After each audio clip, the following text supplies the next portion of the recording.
Hello mga tao! So, may dumating akong parcel at samahan nyo ko na i-unwrap ito. Itong product na binili ko ang tutulong sa akin para ma-eliminate yung chubby cheeks at double chin na yan. Ang binili ko po ay alternative sa white rice at yon ay ang muntik pang mahulog.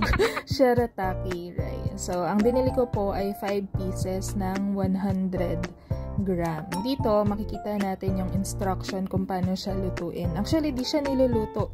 Nilalagyan lang siya ng mainit na tubig. So, as per instruction, kailangan lang natin mag-prepare ng container and ng hot water. Siyempre, yung shirataki rice. So, 1:1 po, ibig sabihin kung gaano kadami yung shirataki, ganun din po kadami yung hot water. Then, ang gagawin natin dyan ay ibababad lang natin siya sa mainit na tubig for 10 minutes. So, konting kaalaman lang po, ang shirataki rice is actually not white rice. Ito po ay galing sa kojak plant at 97% ito ay tubig at 3% ay fiber. Kaya, good alternative talaga siya kung nag-shift ka pa lang into low carb. Ayan. So, kung makikita natin, para talaga siyang kanin.